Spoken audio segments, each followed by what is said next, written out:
God bless that beer. Alrighty. Welcome to Monday. Is it Monday? It's Monday. It's not Wednesday. But you know what? We're streaming tonight because I'm traveling on Wednesday. And Wednesday is not a holiday, but I'm traveling. I said that, didn't I? Oh, well. I've had a few already.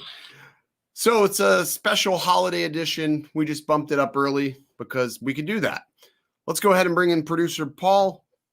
Mr. Paul. Producer Paul, how are you doing? What's up? What's up? What's up? I see your wife got you some buy one get one free public special there. Some Blue Moon, huh? She did because I did not go to the liquor store today.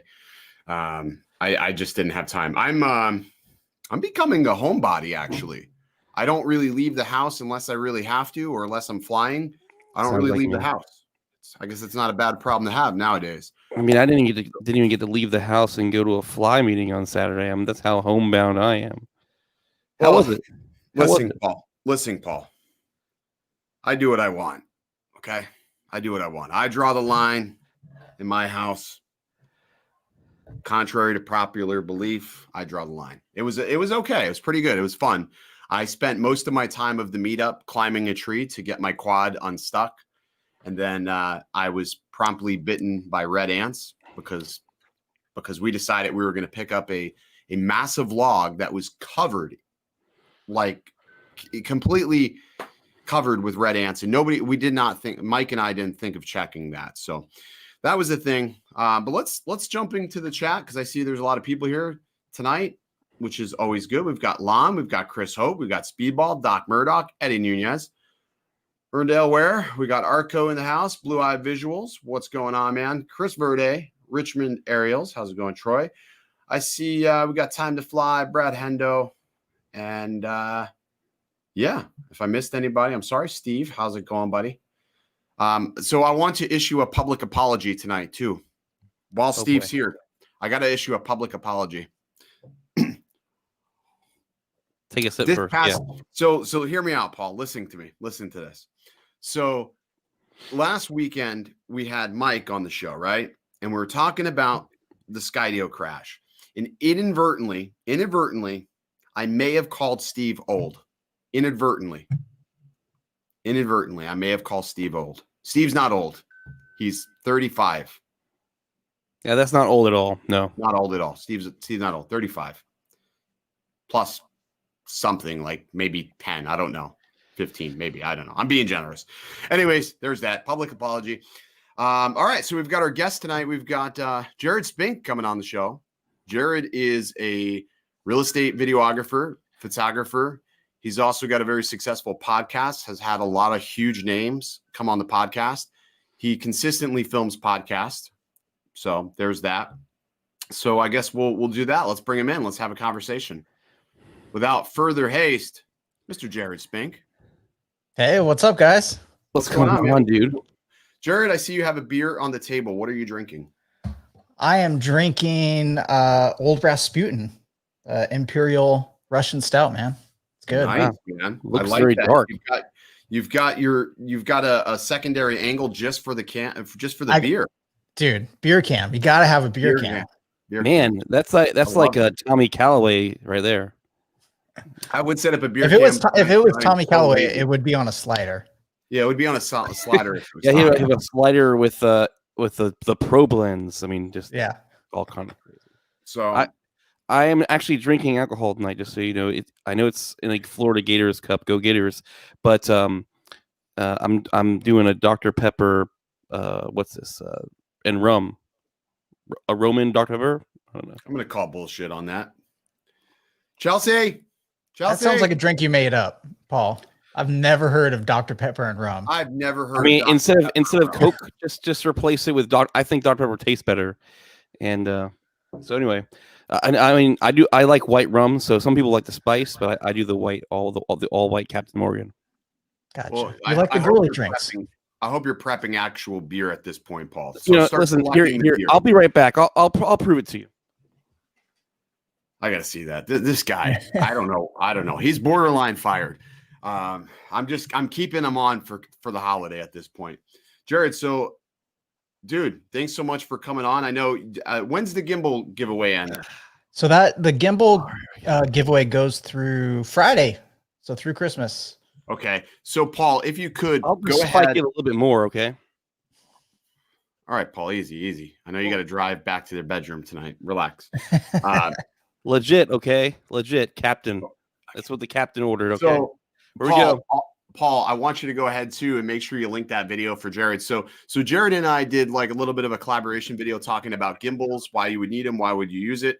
And Jared's giving away a brand new Moza Aircross. Is it Aircross 2, right? Moza Aircross 2. Yeah. So brand new Moza Aircross 2 is going to be given away. And that's going on. That's first of January, right? Yeah, no, so it's going through Friday. So Friday, you we'll have till Friday to win a gimbal. So go over to his channel, check it out if you want to have a chance to win that gimbal. There's all sorts of different ways to enter his giveaway, but that goes on till the first. Mavic Mini. So just an update, we've gotten a crazy amount of entries, more entries than I anticipated in the Mavic Mini giveaway. So that we're going to be drawing. So next week, Drone Brews is usually on a Wednesday. We're moving it to Friday. So we're going to do it on New Year's Day. So New Year's Day will be Drone Brews. Is New Year's Day Saturday or Friday? Friday. Right? New Year's Day is Friday. Yep. Okay, so New Year's Day is Friday. That's when Drone Brews is taking place. So Friday. So I figure with New Year's Day, it's one of those holidays that like nobody really like. You don't go out for New Year's Day. Most people just stay home. They eat like, I don't know, ham and beans and some shit like that. So we're going to do Drone Brews that day. We're going to do it during the day. We're going to do it midday, like sort of after. I don't know. Is there any football games actually happening? I know football games usually happen. I don't know if that's happening. Everything's all screwed up for 2020. So it'll be 2021. So I figure we'll start off with a live stream in 2021. So we'll That do sounds it like way. a lot of fun. Yeah. I figure what the hell? Maybe we'll have a bunch of people come swing through and do it like that. So Jared, I brought you on tonight because your business, something that you did. So you recently went full-time creative. Like you went full Recently? time creative. Is that my understanding? Yeah, I mean, basically, like, you know, the YouTube and the podcasts don't pay any bills, right? Those are just for Right. fun. But Sure. yeah, the real estate and photography and videography that's all full time. I've been full time for a year, and that's actually kept me super busy enough to where I haven't been able to spend as much time on the YouTube channel as I would like. Okay. But that's why I started the podcast. Podcast is let's face it, podcast is a little easier than a YouTube channel. Oh, 100%. 100%. But it's doing really well. So that's exciting. It is doing really well. I love all the guests you get. A nice big variety. Yeah, you got a lot of great guests that come on the channel. Thanks, man. or I come got on you the coming podcast. on soon too.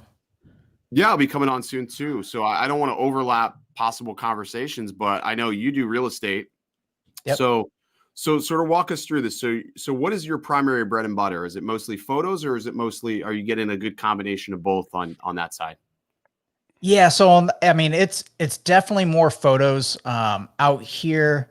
I feel like more people should be doing video. I think we all agree. I agree. In real estate, everybody should be. I mean, we can dive into this and how I think real estate marketing should go. But for the most part, it's photos. I don't think most agents, at least the real successful ones that you want to be working with that are selling a lot, have been in the business for a while. And I don't think they've really come around to a lot of the technology that we have now. So it's mostly photos, but I still get a decent handful of videos and drone and Matterports and stuff like that. But it's mainly photos, and I'll take photos all day long, right? Because I will they too. pay a decent amount, and you can knock them out really quick. Yeah. So, and I think that's something that I underestimated. So when I first started, I cut my teeth really pushing video. Like I was really hell bent on, I want to get agents to do video with me. I don't really care about the photos. But then I started raising my prices here and there, just ever so slightly to tweak it. But the more I started doing photos, the more I started realizing, I'm like, holy crap, I'd rather do this, because I could do, you do 4 or 5 houses a day as Super opposed quick. to doing 2 houses, 1 house with video, and you're not making the same amount of money, as you do with 6 houses. Because if you're charging an average of, let's say, $160, I mean, you just have a lot of latitude. The turnaround time, I would come home and then I would have to start editing that video, because the agent almost expected their video next day, which is pretty crazy. 24 hours. Yeah. Yeah, they want it in 24 hours. So you don't have a lot of room to work. So I've really transitioned more to pushing photo. Yeah.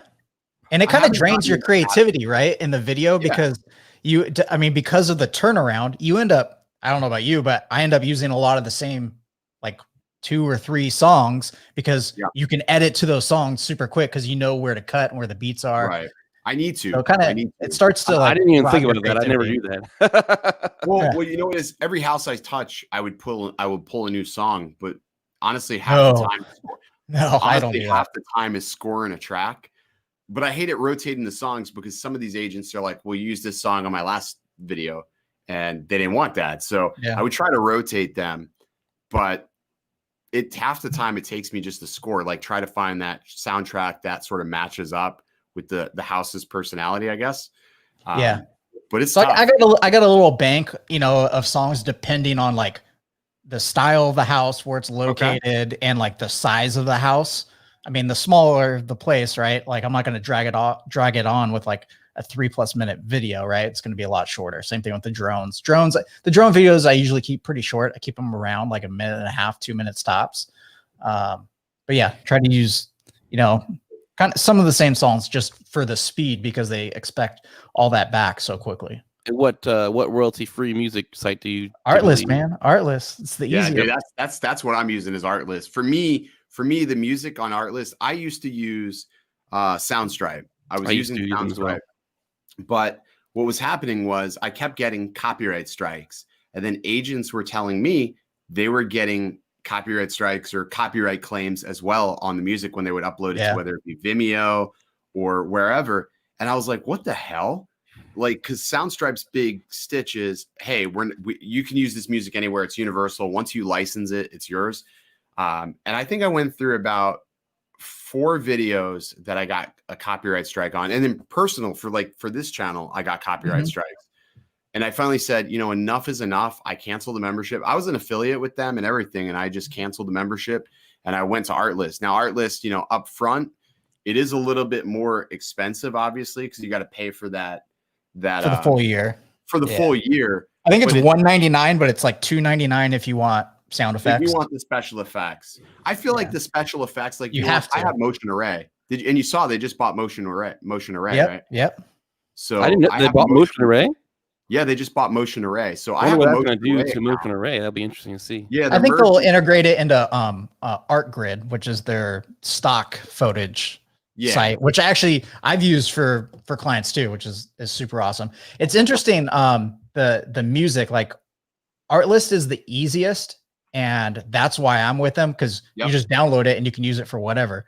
Exactly. I like the music on Epidemic way better, right? I think Epidemic has way better music. I love the 80s music on Epidemic. Oh my god. Right? And I used to have Epidemic, and their pricing for small businesses is it's the same. It's the same as Artlist. It's the same price now. But the difficulty is you have to go like whitelist the song and like say where it's going to be used for business. And for real estate, that's impossible because it's going on how many different sites. I'm not going to ask the agent. It's going on the MLS. It's going on Vimeo. It's going everywhere. So it just doesn't make sense for real estate, unfortunately. Yeah, it's there's just too many places where it's going to go, and once you hand it over to that agent, you know, who knows, right? Exactly. And there was a period of time where I was posting videos, like I would post a snippet from YouTube onto Facebook, and I was getting copyright strikes from Epidemic on Facebook, and I'm like, what the hell's going on here? So I just look at it this way: it's better to use a company like Artlist that doesn't, you know, sort of watermark their tunes, anyways. Because then if you go on somebody else's stream or they want to play a clip of your stuff, it doesn't ruin it. Because for me, music creates the scene, right? If you ruin the music, you sort of ruin your creation. I think the music really is what controls the tempo and your feeling, not really the visuals, but the music controls like what you feel. And I hate that ruins that. So Artlist is easy. Yeah, Artlist is super easy. So that's definitely a good go. Now, I noticed you mentioned Matterport. Now, I haven't gotten too many Matterport scans. Now, I use, what the hell am I using right now? I'm using the Ricoh. It's the Z1, which is their 1-inch version of their 360 camera. It works amazing. It's an amazing camera. It's no Matterport, but it's fast. Yeah, I'm not using an actual Matterport camera, right? Okay. I'm using the Matterport software, and I'm using it with an Insta360. You're using the Insta 1X. Yeah. I got into that because I have a partnership out here with Harcourts, which is like a big auction house that auctions like super high-end homes, really like expensive homes. And so my contact over there called me right when the pandemic broke, and he's like, hey, listen, can you do, virtual walkthroughs? Can you do something like Matterport? Because we need that, like whoever we're using, they have to do that going forward. So that actually like really bumped up the business when the pandemic hit, because they pay really well and they're not very difficult once you learn how to do it. Right. So using the Matterport software with an Insta360, I think the difference between the Insta360 and the $3,000 Matterport camera, like the actual finished product, isn't that big of a difference, especially when you're viewing it on, on a small screen on an MLS. Now, if you blow it up on like a desktop and you want to see the full view, the quality's not that good, but it's not great with a Matterport either. No, so, the Matterport isn't great. Now, I will say the Ricoh is amazing for $1,000. It's $1,000 camera. It's amazing quality. It honestly, truly is amazing quality. It's a 1-inch sensor in it, and it does a phenomenal job. Now, the downfall to that one is it only has internal storage.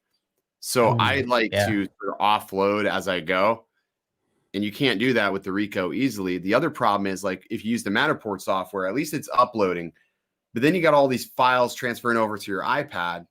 So then you got to remember to delete those files so you don't have it's just a mess. There needs to be a simpler workflow. I haven't had too much of an issue with it. I do that first. That's my workflow. So when I get to a house and they're doing everything, I'll do the Matterport first, and it's it's uploaded by the time I'm done with the pictures. So that's nice. And then it's usually done processing by the time I get home. Yeah. Yeah. I mean, I have a hotspot, and I'll hotspot like as I go. And usually by the time I'm away from the property, it's done uploading, and then it processes, obviously. And that works well, but I don't get very many of them. COVID has brought me a little bit more 360, but not enough where I could ever justify a Matterport. A lot of people buy it, and it's like I feel like they force it in situations where it's not really needed, where maybe a video would be better suited for a house.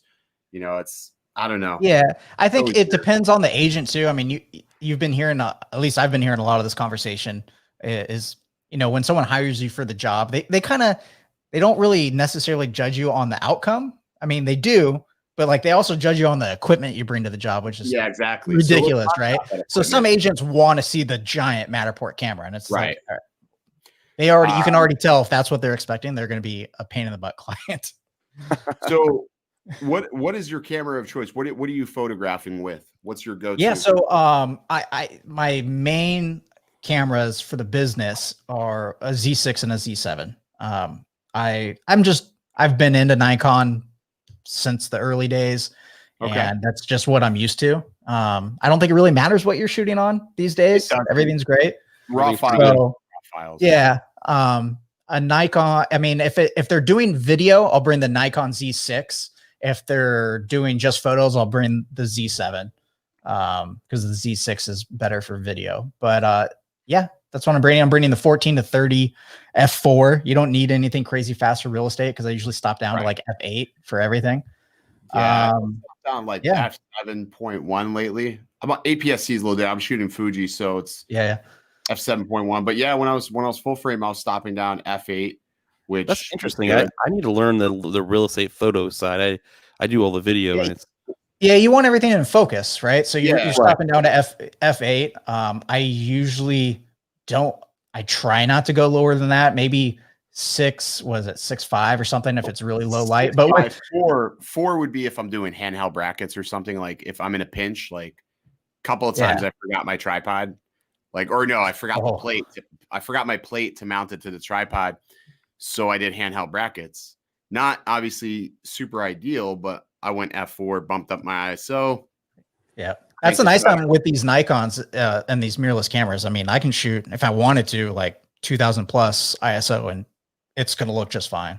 And so your videos, you're using the Black Magic on your video, or are you using the... No, the Black Magic is mainly for my office and some other client work, not for real estate. Not for real estate. Gotcha. For the real estate, I'm using the Nikons. Nice. Okay, so Nikons, those are shooting the Z6 and the 7. That shoots RAW, right? Yeah, I'll shoot. I've dabbled in RAW with those. I have the RAW upgrade on the Z6 with the Ninja 5. I didn't like the workflow. Though, I'm finding out with the new update, which I haven't done, you can you're shooting RAW, and when you ProRes RAW, and when you're putting it into Final Cut, you couldn't even change ISO or white balance. So what was the point of shooting RAW? Now, as of like this week, you can. So I might start messing with that again. I was using N-Log, but I didn't like the heavy setup and bringing the monitor. So I'm actually using some custom picture profiles from is it EOSHD.com? And he makes some like N-Log picture profiles that you can buy and import into the cameras and not have to use an external monitor. And those have been great. Those have been really great. So I picked up a Panasonic S5 because I was curious about the 5.9K RAW, and in Premiere Pro, it's sort of useless at this point because I can change my exposure, but I can't change the white balance. Like you don't have that option. You can change your exposure and you can change your gamut. Like I can go from RAW to Vlog, but I can't do anything else with it. And then after you bring everything else over, you finally get it converted into that, that 12-bit down into a workable color space. It's like Well, you know, for what? You still have to do all these other corrections. It almost doesn't seem worth it at that point. Yeah. So I don't know. It's sort of a weird, it's a weird trade-off. It's a Yeah. weird And trade-off. it also depends on the package and the house, right? Like Sure. if it's a quick turnaround, yeah, I'm going basic. But Oh, I do have 100%. some packages where like I'll build you out a custom website for the house and like you get the works. If they do something like that because of the price I charge for all that, I'll probably spend almost a full day at just that one house. And then yeah, I'll shoot everything in RAW because I want it to look pristine. But I don't get too many of those. Yeah, I haven't dabbled with any of it. And there's been a very few houses that would warrant that level of Right. cost at this point for it to have its own website, its own sort of dedicated landing pad, I guess. But it would be something that I would consider. But you know, the fact is, you got to like buy a domain, you got to manage the domain, or you can build sort of like a page on your site, I guess, and say, here's your landing page. Give that to the agent. I have different tiers, but depending on what they want to pay, right? So you can have the landing page and it's on my website, or you can have your own custom domain and a full blown website. And you just pass that cost along to Right. now To the client. You pull that domain, you pull it down once the house sold. No, it's theirs. It's theirs. So, you just transfer the rights over to it. Yep. Damn. Do you edit your own photos, or do you outsource those? So I was curious. I wanted to talk about that with Ken and see how I'm super curious about that. And there's probably gonna be overlap between this and the podcast, but yeah. So I edit all my own photos. I have a program that does it automatically for me. Aurora HDR that we use. I use Aurora HDR for everything. So I shoot everything bracketed. I shoot 5 bracketed images, 2 stops difference between all of them. And yeah, then I just throw everything in Aurora HDR, process all that. Then I'll throw it into Lightroom and straighten, crop, touch up where I need to. And it's done. So that's my process. Super quick. I've outsourced a couple of times where someone's like, yeah, can you replace the grass or the yard or something? I just don't want to deal with that. And so, I'll go on Fiverr and find somebody and do that. But yeah, for the most part, I've never heard that before. Yeah, that's actually pretty common. Or they'll have like ball patches. And technically, most of the MLSs are okay with you replacing grass and things like that, because those are things that technically grow back. Right. But if you have a hole in the garage or a hole in the wall somewhere, you're not supposed to cover that up, essentially. But you can replace things that are movable or renewable, I guess. So like ball patches are easy. I can do that.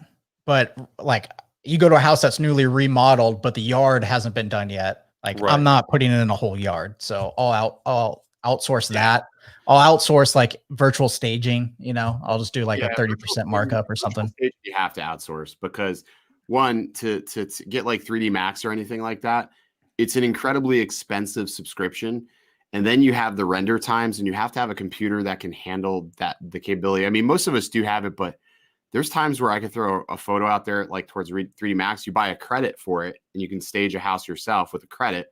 The credit's going to cost you $14. And if you screw up, you just wasted $14 to stage that house or that room. It's only a room actually. So it's just not worth it doing yourself. I'd rather make $2 an image myself and just outsource it, So I used to shoot brackets. I used to shoot brackets all the time. And that was part of the reason why I went to Fuji. So with Fuji, there's actually a toggle on the camera where I can switch it over to brackets or I can go to single. So lately what I do is I just leave it in single, and then I can adjust my shutter because the right side dial adjusts my shutter. So I'll always leave, ISO at like 400, no matter what, whether I'm shooting flash, doesn't matter. It's always at ISO 400. I use a 8200 Pro and I shoot two images, essentially balanced ambient shot. And I don't care what the windows look like. I never care what the windows look like. And then what I'll do is I'll take a flash shot. And if the flash does its job the way it usually should, I only need 1 flash shot. But if the flash does not, then I need 2 flash shots, one for the left side of the room, one for the right side of the room. And then from there, it's just super simple. Bring it into Lightroom. You're not supposed to really use Lightroom with Fuji. I don't enhance the details. Nobody knows. Nobody can tell. I've never seen an issue. People say there's worming. because the sensors are debayered. But I don't see that. So then what I do is I just, do minor corrections just to make sure all the images sort of match, like as far as white balance goes, which the Fuji white balance is very, very accurate and good.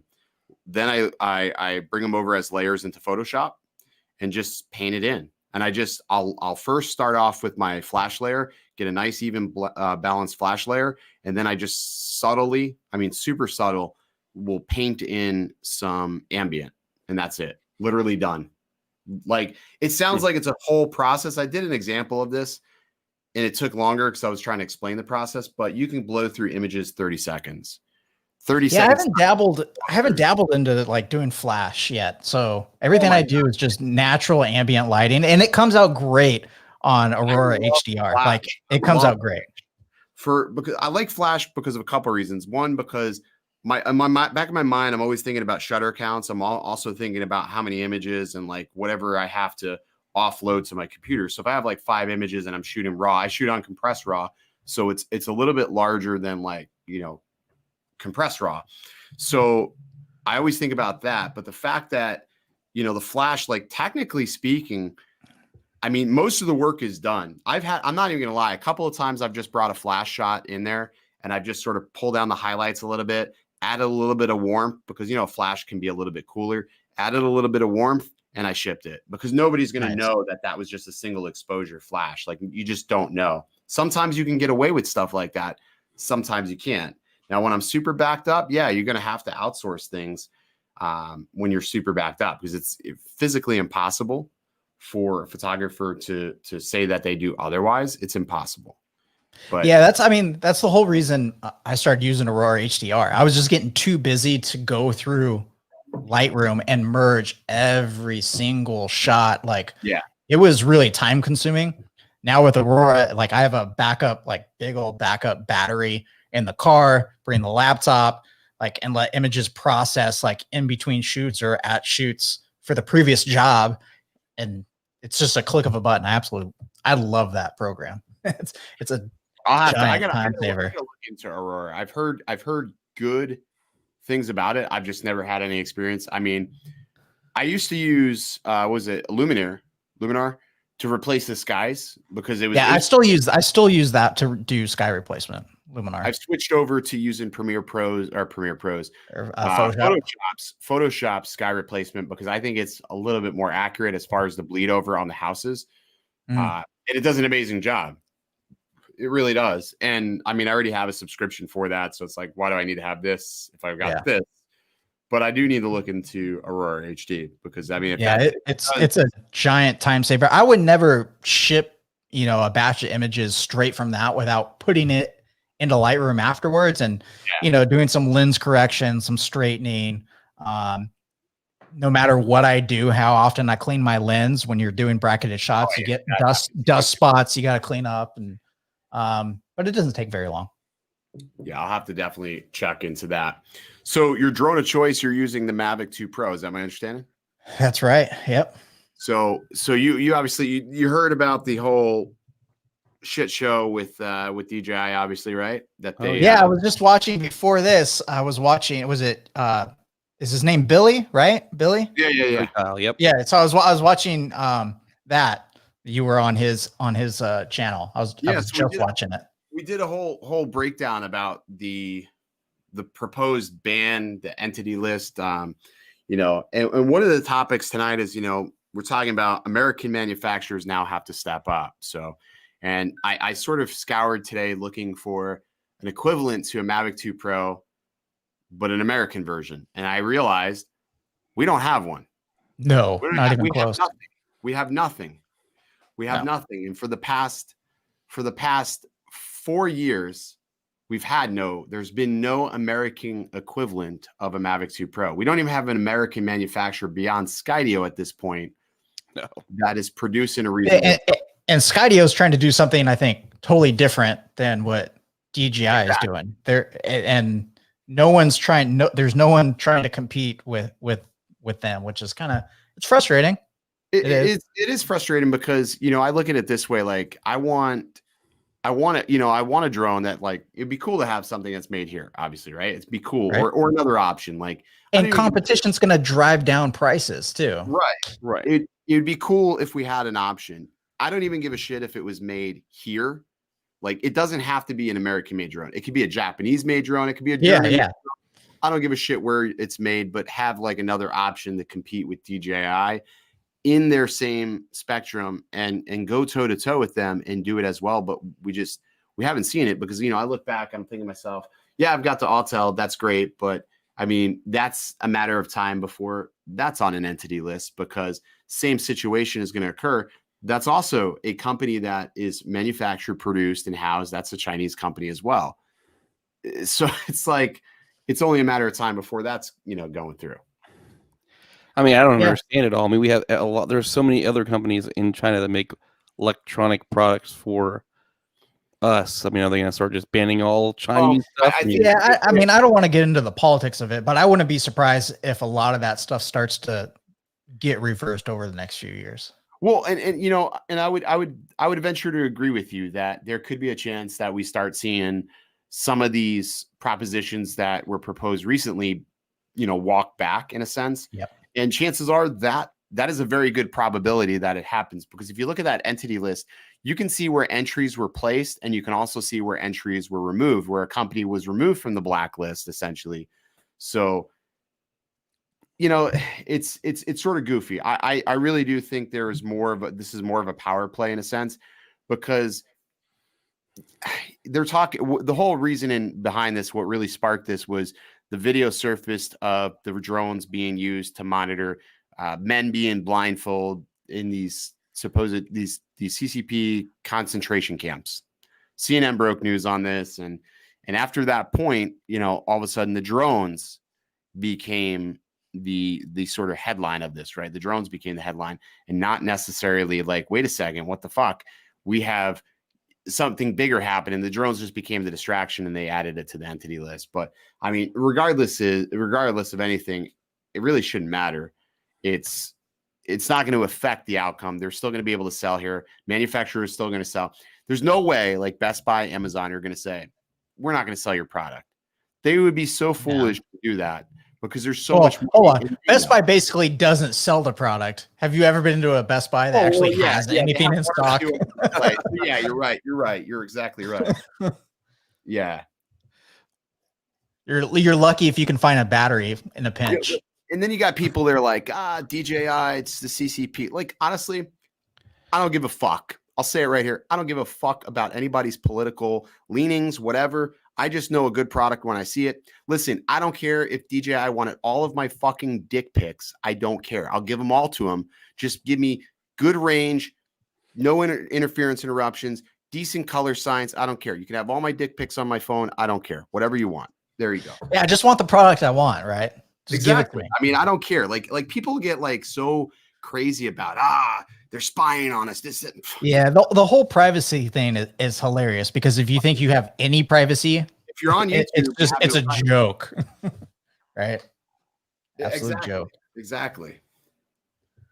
Hey, you have the smart controller, right? I do have the smart. So does that improve your range at all? No, it does not improve your range. Matter of fact, I've gotten to the point where I've stopped using my smart controller. There was a point where I absolutely, mostly a collection, Mike. Oh, it won't let me show his comment. Damn it. I can see it. Nobody else can see it. Son of a bitch. You gonna read it to us? Oh, thank Metro. He said, are they your dick pics or a collection of randoms? They're mine. But yeah, so the smart controller is great. What it does, it's super bright. It lets you see a lot in contrasty situations, obviously, and it's really ergonomical, right? But where the smart controller absolutely fails is, one, the range is not the same from the standard controller. That's you would think it should improve it, right? You would think that. Yeah. But it doesn't. The second portion is the fact that it takes a long time for this controller to charge. It takes a long time for it to charge, which sort of sucks. It's also really finicky on what charging source you use. So if you're not using what came with DJI, you're going to get widely varying charging speeds, which sucks. And then the last thing is you have to maintain an internet connection if you want to get LANC authorization. So let's say if you're in an airspace that requires you to get authorization from the airport, if you're not connected to the internet via your phone or whatever the case is, it's not going to allow you to push that auth through. But if it prompts you before you're connected, forget about it. You might as well reboot your drone, reboot your drone, because it's not going to authorize. I've had too many times where it's failed me. Now, all the times I've bitched about it not authorizing me, I bring the standard controller with me. I'll connect it to my phone, go through the standard controller, no problem. No problem. So it's weird. And the latest update, the update that they brought to allow the Mavic Air 2 to work with the Mavic 2, the Mavic 2 and the Smart Control, like so you can have basically two drones on one controller. For me, it completely destroyed my range. I was getting disconnects at 800 feet. I've never updated it since that. Yeah, that's my biggest issue with the Mavic Pro 2 is maybe it's just the area that I live in, but it comes nowhere close to the advertised range. Sometimes I can get like a decent size, a decent range, but there's other times where I'm shooting I just recently, like a month ago, I did a drone shoot for somebody that was selling a big, man, what are they, like storage facility, where like, right. Yeah. So it was a decent sized lot. Right. And like when the drone was on the far side of the lot, it was already starting to lose connectivity, and it was not that far. If you back off that software, if you downgrade the software, that'll 100% rectify those issues. That's what I did. As soon as I downgraded the software, I mean, I was having disconnects. I was having, I never update ananymore. I was having weird issues happening. And I just said, you know what? I'm going to downgrade to the last known version that I knew that worked for me. After I did that, I had no problems. So it's hard for me to say it was anything else. I would love to see them make some enhancements to the software. Like for one, I want them to allow me to import LUTs. So when I'm that would be cool. So when I'm filming in D-Log, I can preview what my final grade is going to be. That's what I hope is eventually we can see that, because there's so many times where I'm like, shit, I was way too overexposed. And what are you shooting when you're in D-Log? How I usually overexpose by a stop and a half or so. Yeah, I usually shoot for like around a stop. Like if you can get around a stop, you're good. Yeah, I find that D-Log has some really, really good highlight recovery. Like it really does. I mean, I've shot before where if you shoot like a perfectly balanced or exposed image in D-Log, you're screwed. Like your shadows are going to be like, they're just noisy as heck. There's really no shadow recovery for D-Log, which is weird, because if you used to use like the Phantom 4 Pros, when you used to shoot in log with those, it was reasonable. You can actually recover the shadows, but the highlights would be screwed. So I feel like they made a compromise this go with D-Log M. They were just like, all right, we're gonna aim for the highlights. And what's crazy is like I use a Leeming LUT to convert my Mavic to pro footage. So what I do is I can actually overexpose by 2 stops and still get my highlights back. If you use the Leeming LUT, it's amazing. The Leeming LUT does, I would say, 85% of the work for color. You have to email that to me. Yeah, dude, it's an amazing LUT, man. It's an amazing LUT. That's saved my ass so many times. And what's really good about it is, like, you shoot with, you're shooting N-Log and you're using Nikons, right? And one of the biggest problems I have is I'll get this beautiful drone shot, and then I'll switch over to the Fuji, and the 2 clips don't match, right? Like you got to really battle back and forth to get the 2 clips matching. But with Leeming LUT, what it does is it allows you to match between camera to camera. Same thing with buttery LUTs. It allows you to match camera to camera. So I'll either use Leeming LUT or buttery LUTs when I'm filming a house, because I always know, like, if I go from this camera to this camera, the colors are going to be so close that like the normal person isn't going to be able to, they're not going to be able to tell. They're not going to be able to tell. What you need to check out, I just purchased, is Cinematch. Thing is awesome. Yeah, have you guys heard of that yet? No. It's awesome. So Cinematch. So you can actually like tell the program, like, this clip was filmed in this, but I want it to look like it was. So I can take an in-log image and say, I want it to look like it was filmed in Blackmagic RAW, and it'll convert it. And you look side by side and they'll look exactly the same. And you have a good base so they all can grade the same. It's awesome. So you can choose your sensor. So I'm looking at it right now. So the sensors that they have right now are GH5. And they have a target of, let's say, Fuji X-T3. Oh, is that maybe just a, that maybe just, okay, I see. So it's awesome. So it's awesome when I'm filming, like right now, you know, I got the 2 cameras, one's a Nikon, one's a Blackmagic. But if I was actually filming this and I wanted the Nikon to look like the Blackmagic, I could do that. Oh, wow. They even got DJI cameras. Wow. This is really okay. And so they have it currently available for Premiere Pro, DaVinci Resolve. It's available for Windows. All right. Here's the magic question. Awesome. Let's see. So $200 if I buy it for just Premiere Pro, which is what all I would buy it for. So, and it works pretty good, huh? It works really good. So, I mean, I've been considering getting a second Blackmagic, but why when I can just for $200 turn my Nikon image into a Blackmagic image? Yeah, so that's what I was considering. Like, now that I've got the Lumix, I'm like, well, if I use the Lumix, I want it to be able to match a different camera, but I want to have the full frame look. I want to have that noise reduction. I want to have that low light, but I want it to match maybe the Fuji, but I don't necessarily, you know, so now that's for $200. I think that's honestly, I mean, it gets it pretty close. It gets it pretty close if you expose correctly. Okay. Interesting. I have to look at it. You're constantly costing so much money. I always, man. So I know you didn't pull the trigger on the Blackmagic. Did you get a Z cam? I did not. I actually bought this.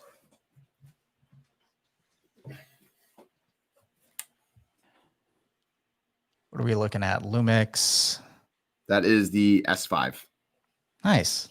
So I ended up buying this because, so after weighing out all the pros and cons of going, is that an L mount? It is L mount. Yeah. L mount Alliance. All right, Colin. So, you know, here's the thing with L mounts. Like, everybody's bitching about the price. When I looked at the price of the lens, if you go with Sigma lenses, there's really no difference between Sony, Canon. There's no difference. There's like no difference in pricing. So that's the reason why I did this. Because if I was going to spend the same amount of money, if I was going to have to buy an EF lens for a Blackmagic, this requires me to do a lot less rigging. The battery lasts for a considerably a long amount of time, almost as much as my A7 III outlasted. So that was a big plus. The articulating screen, the capabilities of RAW. So it was like everything was there. And it's just got a lot of really unique capabilities that like my Fuji does not have. Like the Fuji is amazing at video. Like we're filming on it right now and it does great, right? But it's a photo camera first that has really great video capabilities built in. And it's not so much a video camera first, as to where I think the Panasonic is more video camera first, photo camera second. And I was filming this weekend and the IBIS on the X-T4 was horrendous. It was absolutely horrendous. It was the worst IBIS wobble I've ever seen in my life. It was the worst. So it was that moment I was like, you know what? If I'm going to be doing anything handheld, I got to get something that's actually got like relatively reasonable IBIS. So that's the reason why I went S5 over anything else. What's everybody using right now on their stream? Paul? I'm a A7 III Tamron 1728. Nice. You can tell Paul's using Sony because he looks like a fucking Martian. Those skin tones. Just getting a little it's a little hot in here, so my face is turning a little red. Paul, you were red when you started this stream, Paul. You were red when you started this stream. You can tell. Just change your white balance, Paul. Come on, man. He did. It's not that bad. Nah, you're pretty orange there, Paul. He's angry. Look how angry he is. I haven't got the A7 III yet. I'm still waiting for it to come back EDU. I had one. I had to say goodbye to it because I just couldn't justify keeping it. Yeah, I want to know what Paul has on order because Paul always has something on order. What's coming next, Paul? I could buy 3 cameras for the price of that freaking thing.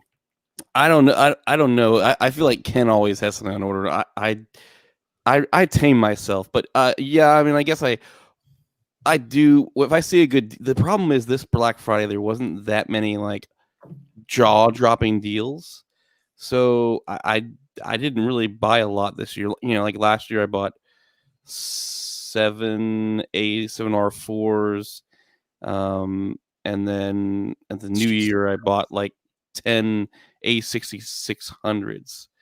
But we'll see if Sony does any good deals in the new But year. that's not healthy. Can we just agree that that's not healthy because he's buying these things, flipping them? That's not healthy, Paul. My wife is okay with it, so I'm okay with. I mean, what? Let me ask you a question. You buy 10 cameras. At what point do you say, okay, I bought these 10 cameras. I have X number of days to flip this, or I own these cameras. Like, do you start panicking at any point that you're not going to be able to flip these? I don't usually buy like 10 at a time. Usually, what I'll do is I'll buy, I don't know, 4 to 5. I only buy them when it's like a really good deal, and I'm pretty confident that I could at least sell it for the same amount of money I paid for it, or $100. You know, I don't know. I at least want to make a 100 after I buy it, but That's most a lot time of work. buying these, So you spend 800 to make 100. But that's at the low end. I usually I like to walk away with a little bit more. I mean, like last year I bought all those A6600s and I kept one, and then I used it for a year. So I pretty much had my own A6600 that I didn't pay for essentially, and I used it for a year, and then I just sold it. Look at this shit. And I made like $100 on it, and I used it for a year, and I didn't pay anything for it in the first place. So that's how I recycle camera. I don't know. I try to do that so I can justify buying the greatest. Are you witnessing this? He's literally got some whiskey out now at this point. Well, now he's totally doing a Tommy Callaway. I mean, he would be drinking the whiskey. Drinking the whiskey. I had bought. Yeah, I don't know where it went though. I'm more of a whiskey guy than a beer guy. I worked in the beer industry for 7 years. I'm kind of beered out. So what did you do in the beer industry? I was a sales rep. I was a sales rep for a long time, and then I was a manager, like overseeing our craft beer brands, working with a lot of our craft beer suppliers like Sierra Nevada, a bunch of local breweries. That's what my buddy. I need a beer can. Guinness. He's a big manager. I mean, the guy. I mean, last year I think I had like we had a party over here for something, and he brought over like a whole cooler full in cases of beer just because he gets it for free. I don't know. It's crazy. So yeah, beer's good, but whiskey's better. Yeah, I should have bought some. I'm heading up to the mountains tomorrow, so I should have got some whiskey to sip. I may do it tomorrow. I may just go snag a nice bottle before I hit the road. You know, I don't think I've ever had whiskey before. Oh, Paul, man. you haven't had a lot of things, Paul. It just makes you feel so warm and cozy inside. It's the best. I can't wait to see when Paul's drunk. He's just going to be a warm, cuddly teddy bear. I'm proud of you. I mean, he started it, right? He started with the rum, the liquor tonight, right?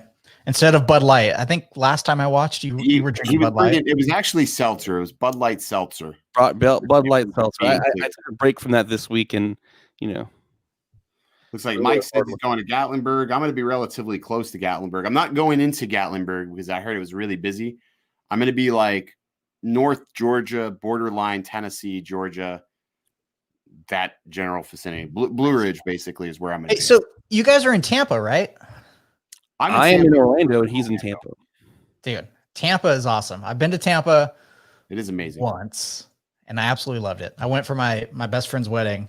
Yeah, it was 10 years ago. Yeah, 10 years ago was the last time I was there. But yeah, we went to a Rays game. They were in the playoffs. So wow. Rays never happened. Yeah. What are we talking about? They were just in the playoffs.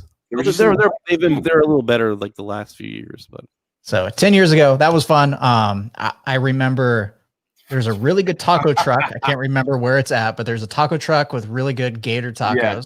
Yeah, Taco Bus is there. Richmond area says Mons Venus. It's actually 2001 Odyssey is the move now in Tampa. 2001 Odyssey spaceship.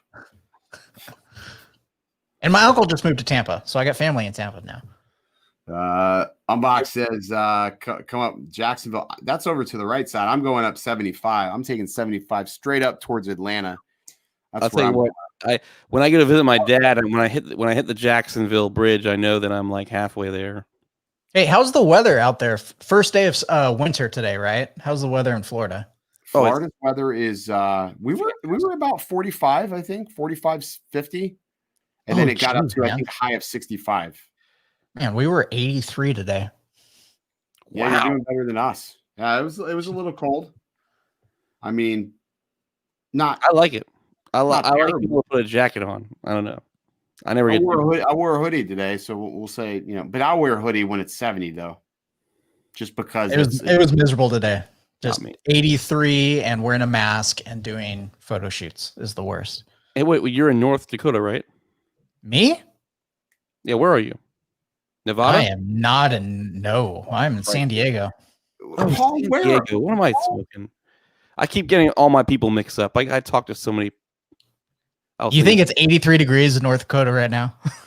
No, that's why I was very confused. Sometimes I wonder if Paul is even physically here sometimes. I feel like he's checked out a long time ago. Paul, man, we've been friends on Twitter, chit-chatting for a long time. Come on, man. Wow. All righty. Well, I can't keep up straight where everybody is, but I should have known you were in San Diego. I've actually never been to San Diego. I thought it'd be really cool, really cool to go. Man, that rum is getting me out. That would require travel. Paul. Yeah, but I mean, yeah, I think, yeah, Ken's going to take me to San Diego. I'll do the travel for you, Paul. Paul's cut off at this point.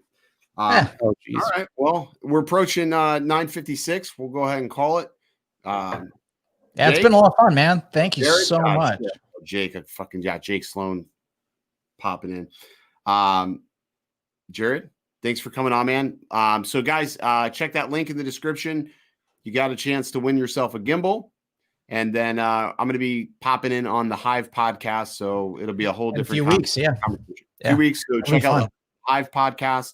I'll make sure that Paul puts a link to that. If you're into podcasts, it's probably one of the best podcasts that are out there right now for creatives. The podcast is actually in the description right now, and link to that means you're actually doing your job. Good job, Paul. Good job, Paul. You're not fine. You get to keep your job for another week, Paul. He gets to keep his job for one more week. Jared, thanks so much, man, for coming on, brother, and drinking and putting 2 cameras up, putting me to shame. Thank you so much. Cheers, guys. Later, brother. Thanks, dude. All right. That's Jared, man. Good guy. Good guy. All right, let's take a look at the chat, because you know what happens when I do this at this point, I pretty much basically fuck people up in the chat because I just don't give a shit. All right, let's see. What do we got? We got Lon. Yep, that was some great conversation about American drone companies. Fuck you. we had a conversation about it for like 2 minutes, maybe 3. You want to chat about it more? Because there's like one American drone manufacturer. Oh, if you want to count Teal is an American drone manufacturer. They need to step the fuck up. There is none. Step up. They don't exist. I mean, Christ, they don't exist. The companies just don't exist. They're non-existent. I mean, Teal doesn't count. And anybody who's creating a drone in the US are creating it for commercial aspects. For consumers, for hobbyists, they don't exist. There isn't like a prosumer drone right now that you can fold up, throw in your bag, that you can do professional work with that is an American-made drone. It just doesn't exist. And if it does, it's not on the same level as anything that the other companies or manufacturers are making. So there's that. You want a drone? Build one. I guess you can build a drone. You can build one. You could build one. Then it's American-made. I build mine. But are all the parts made in America? I don't give a fuck if all the parts are made in America. I built it. I built it in my office. I built my drone in my office. See, that's then it's American made. I don't know. Made. It's Dobo made. Speaking of which, I have to. Where did I put those? You got to check these motors out.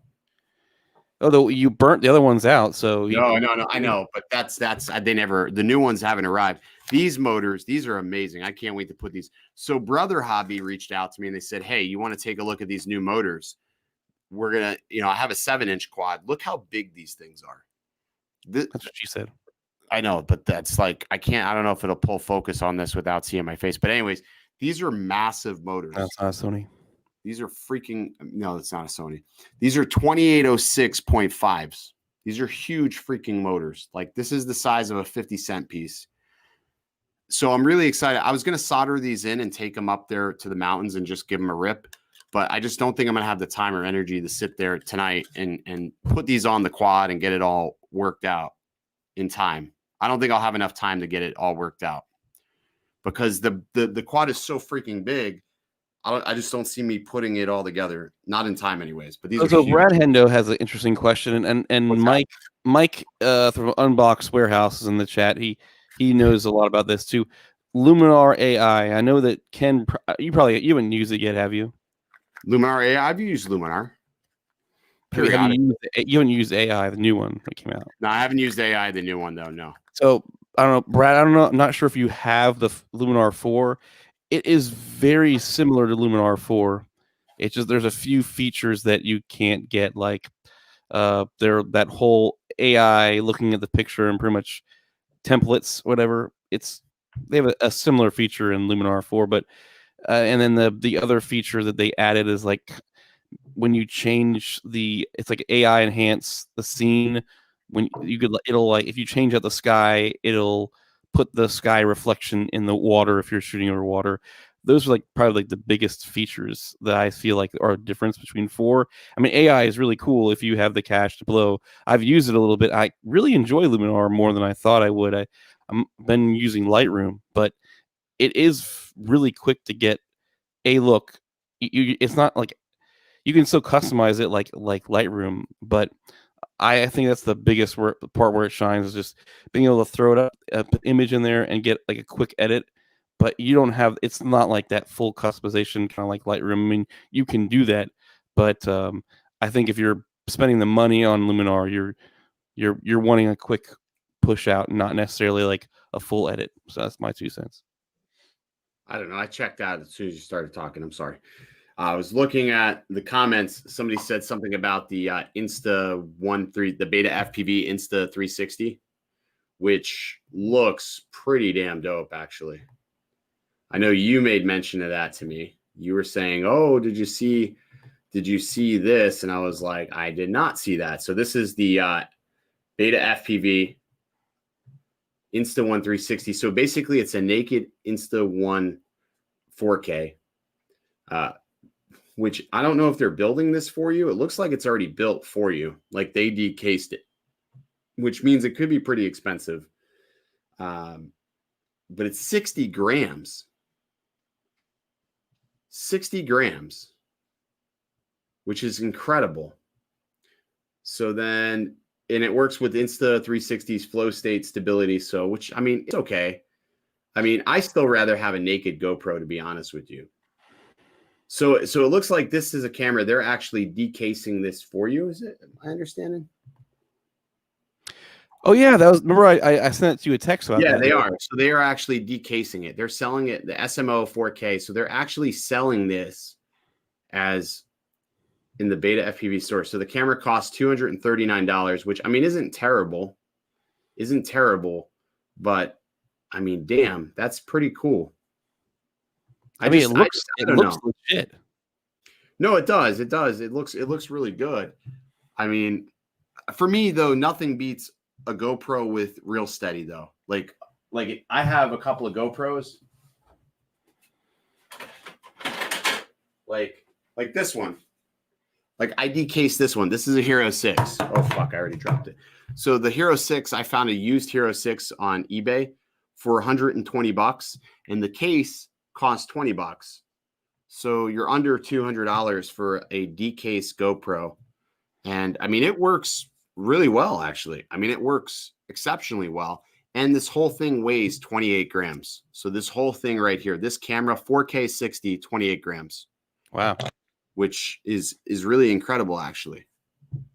So you get more bang for the buck essentially if you do it yourself. It's just You get more bang for your buck if you do it yourself, but a lot of people don't feel comfortable in taking apart a GoPro. See, that's one cool thing about Insta1 that isn't, I wouldn't say, like, there would be no way in hell that GoPro would allow or Beta FPV to rip apart their cameras, decase them, essentially making it lighter, and resell them. There'd be no way GoPro would be okay with that. They would not be okay with that. And if they were, it would come at a heavy price tag. So Insta1 is just sort of like, yeah, go ahead, decase it, do whatever you want. I mean, that's pretty cool, but they need to work on the artifacting in those cameras. I feel like the GoPro does better with handling artifacts in digitalization as things are happening at a high rate of speed. I just don't feel like the Insta1 R is a very, I don't know, FPV friendly camera. I guess that's the best way to put it. It's not a FPV friendly camera.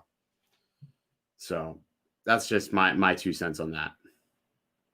Let me jump in the chat here and see what's popping here. Where would the chips come from? That's a good point. I don't know where the hell they would get chips from at this point. We really don't have very many manufacturers that are producing chips here internally. I mean, I guess, in theory, we could get chips from Korea, South Korea. I mean, they could build chips, but it would take time to produce a supply chain. I don't think we're going to have to see what Sony does. So Sony's producing a drone. They may put out a good unit, but it's going to be expensive if they have anything, anytime Sony puts their name on something, it's going to be expensive. Yeah. So it'll be interesting to see what they do. Sure. Yeah, it's going to be expensive. We'll have to see. I'm not going to lie. I'm really, really heavily shifting towards FPV. Like more and more, I'm heavily shifting away from camera drones because I'm really only using them when I have to. When I'm doing work for a client, that is the only time I'm really doing anything with camera drones. Otherwise, I'm not. Night Train, we've already kind of discussed a little bit, but what? What'd you say? I was just saying Night Train FPV was asking about the steady performance from the I guess Insta360 versus the GoPro, and we are real steady annihilates Insta360. I'm going to tell you right now, Insta360's software is good, but it's not better than Hypersmooth. The new Hypersmooth that's in the Hero 9 is amazing. Like that Hypersmooth is like next level. But I still don't think anything comes close to Real Steady. Like Real Steady's stabilization is witchcraft. It's amazing. But I always laugh. Here's what I always laugh about. Is I always see guys putting ND filters on their GoPros when they're going to run Real Steady. Real Steady requires that shutter speed to be cranked the freak down. Like you have to have a very heavy shutter speed in order to find that balance. And if you're going to use an ND filter, like make it an ND8 or an ND4. Don't put an ND16 on. I always see that. It kills me because it ruins the stabilization. Do you see Mike's comment? I don't really know I do. Mike, what you're talking about, but Mike's a mess. But I can't do that. Mike may be drinking along with us, man. You don't know. I'm almost positive that robot could be feeding him drinks for all we know, Paul. Right now, the robot could be feeding him drinks. We'll never know. We'll just never know. He could be. He could. If I had a robot like that, I would program it to just like. Wow, I can see it now. Yeah, he could. He could. It'd get all over your face, right? It's like your live streams, just maybe, I don't know. Maybe the robot's more responsible. I don't know. I'm fucked up.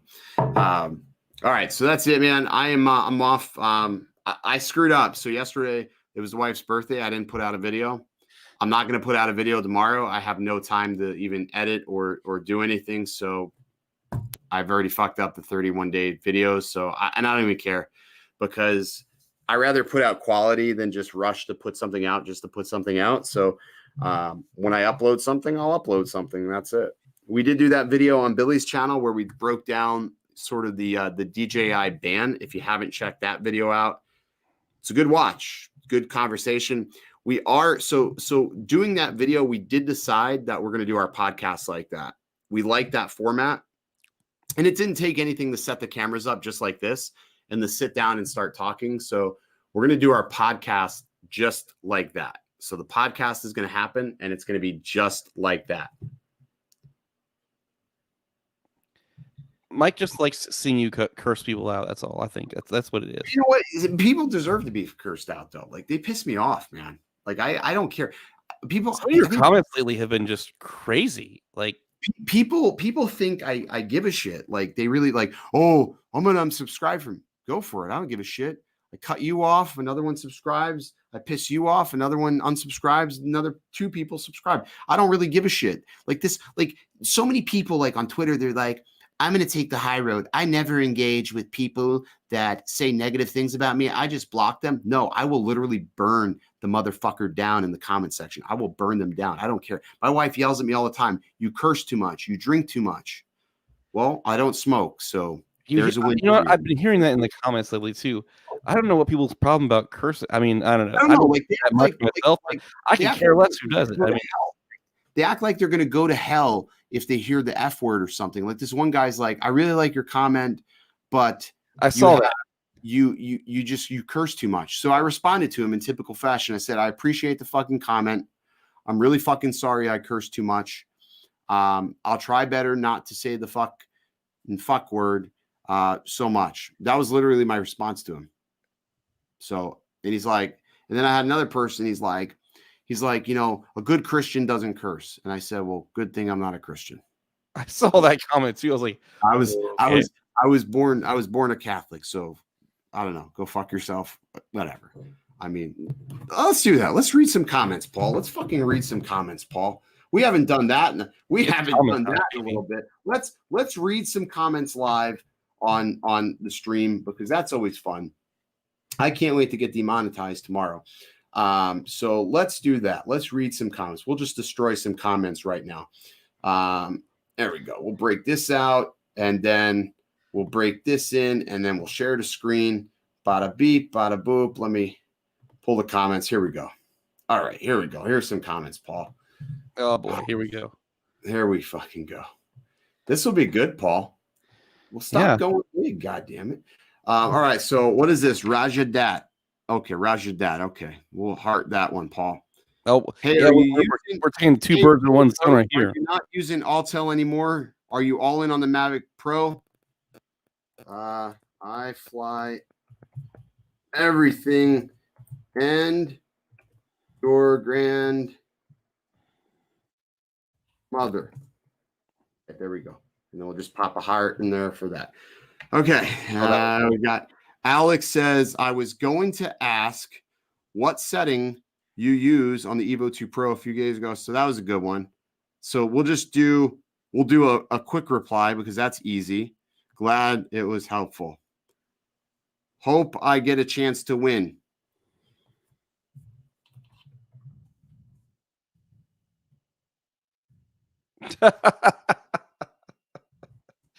Oh gosh, I hate those comments. You know, it's always that same comment. It's like, hey, man, I good would luck. love to have a DJI Mini. It's perfect for my transporting business.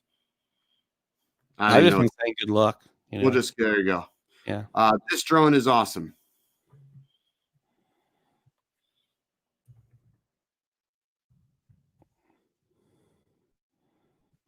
What do you think we're going to say, Paul? Oh, man. You got to love your shippers. And your beer. I don't know if that's spelled right, but Google's going to bail me out right here. There we go. It's harder to spell when you're drunk, huh? All right, there we go. All right. Using this device for the last year, we'll just give them her. I really don't care. The phone ones are sort of just like, I just... Thanks for the comment. I love the phone. Yeah. A real woman. I would love to be able to do this year for my upcoming trip to Colombia. Bring back snow. I don't know, fuck it. little Pablo Escobar action there. I'm sure she appreciates. Good on you there. We'll just give a comment there. The little heart of Rooney. How many cycles? A lot.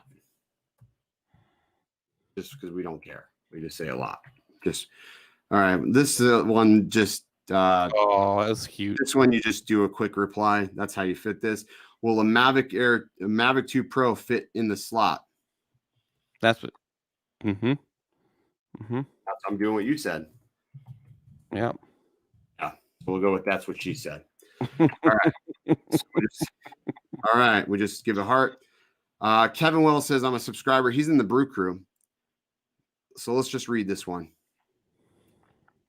Encourage him to follow. All right. We'll give Kevin a reply.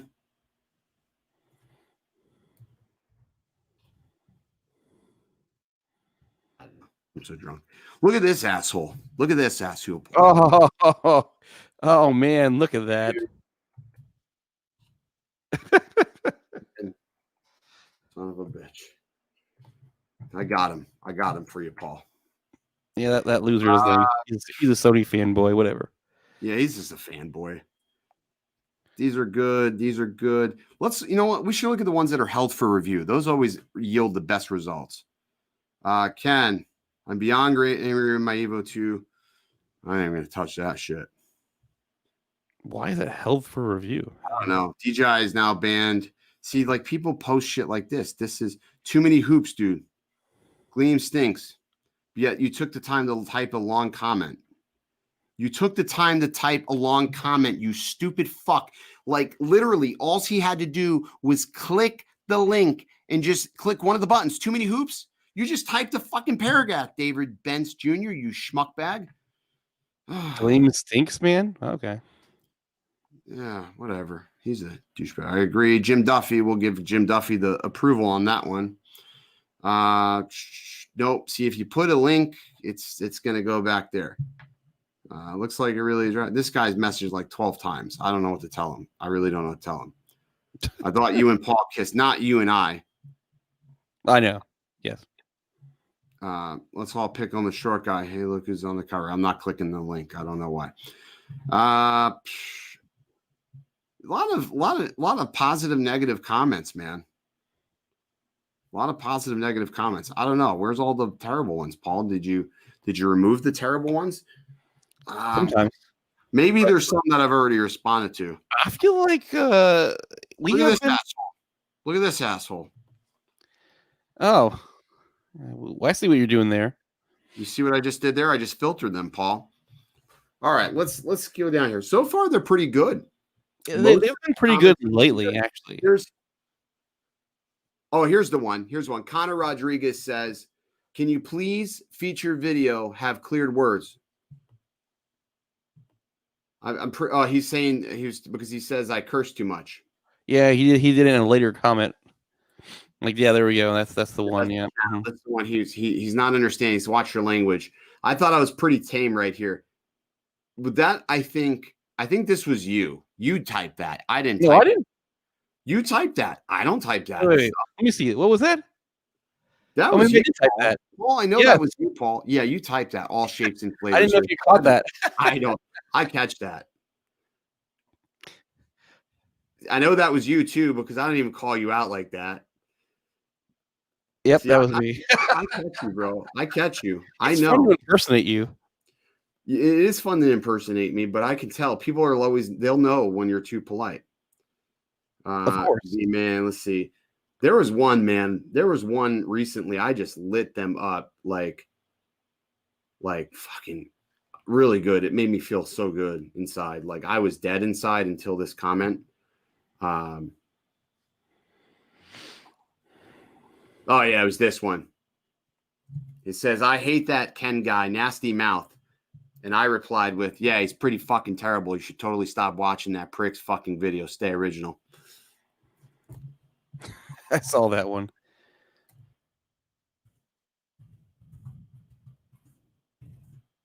I didn't give a shit. I didn't see his reply though. I'm not even typing at a full capacity. It can't even, I'm typing so bad right now It's not even The fucking. funny part is he just didn't get the jokes in that video. That was my video, so he. So fuck them all. You know And, what? and the funny part about that is I cursed in the first like 15 seconds of that video.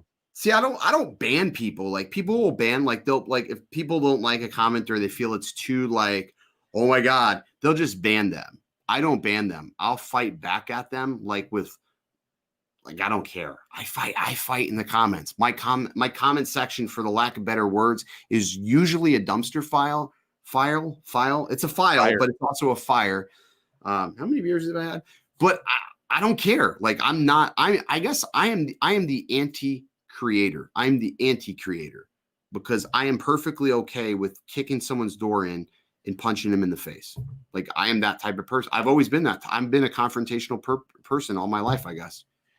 Starlinator 10, or I think that's how you say your name. Yes, that's the whole point.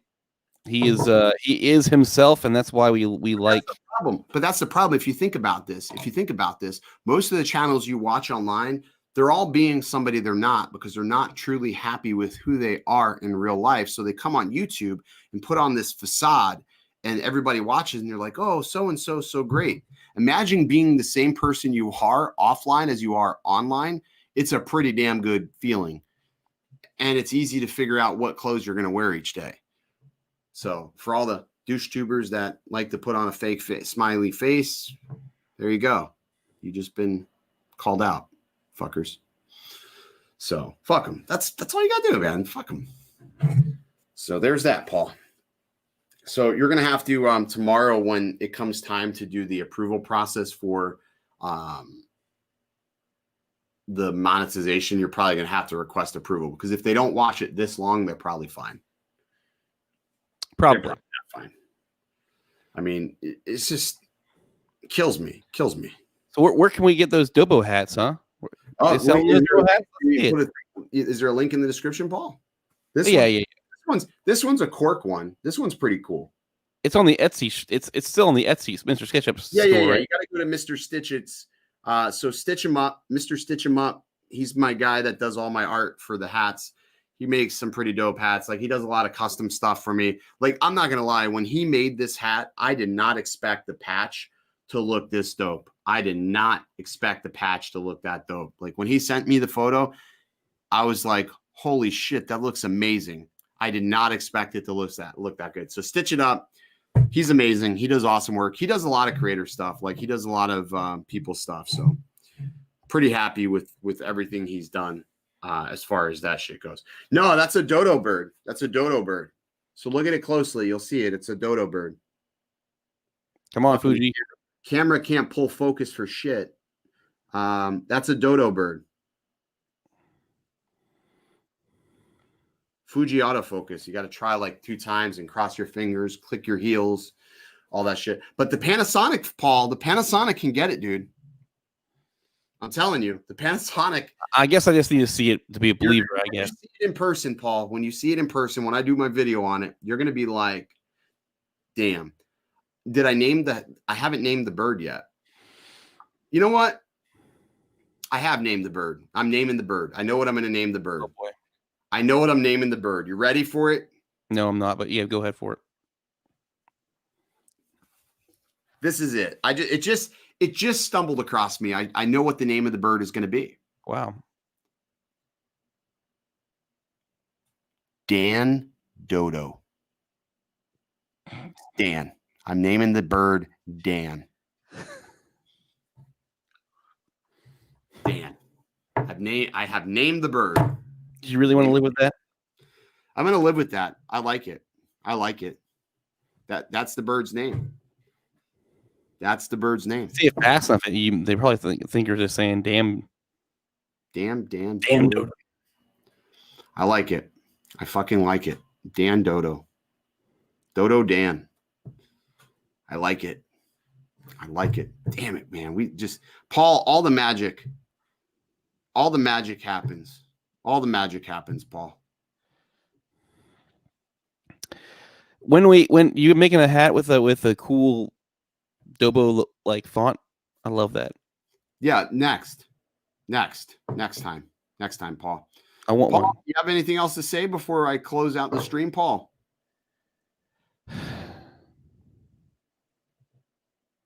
Damn Dodo. That'll work, Paul. That'll work. Good on you, Paul. I want you, I need you. You got me right where you want me, baby. Ooh.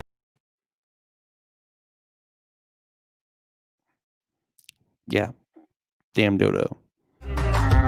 I want you, I need you. You got me right where you want me, baby. Ooh. Ooh, yeah. And who knew what you do?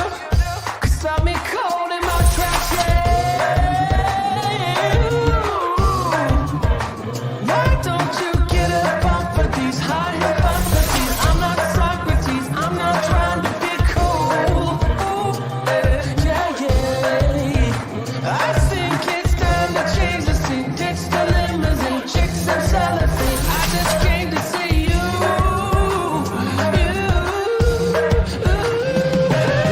They can't touch us, it don't matter. Cause a ruckus, what's who's got us? We got something they never heard of. We got original. We got original. We got original. We got original.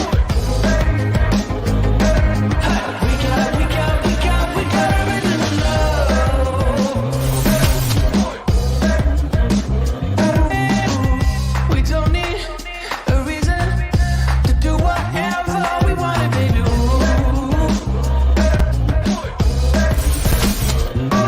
Yeah. Just don't be believing whatever gossip they gon' say. We don't got time for stupid games, hard to catch your reach. I ain't gonna play, I'm just trying to be real. They can't touch us, it don't matter. Cause a ruckus, what's who's got us? We got something they never heard of. We got. There is one thing I do want to add. There has been a delay in the Dobo shipping department simply because I have a poor lack of time management. B-Man, I do have to mail your frame out. Lon, I do have to mail out your beta FPV kit, which you did provide your shipping address. So those are two items in which I do have to mail out relatively soon. It will probably be Friday or Saturday that they get mailed out. Probably more likely Saturday. Like I said, subtle delays. I'll make sure they're to you guys by Tuesday or Monday of the following week. But there you go. Couple of things I just wanted to clear up because I forgot to mention that. I should have mentioned that sooner, but I didn't. And there's that. So, all righty. I hope everybody has a really, really Merry Christmas. And I hope Santa gives you all the fucking drones, props, and all the things you want. I really, truly do hope you guys have an amazing year. So we'll be back. I'll have a video soon, something, but not tomorrow. I'm burnt out from videos and shit. So I'm gonna go to the mountains. I'm gonna drink, fly, and curse into the hills. I think that's what you do. All right. Happy holidays, and most importantly, thank you all for being the best part of this channel and letting me do exactly what I do every single week and to be whatever I want to be without explanation. Thank you.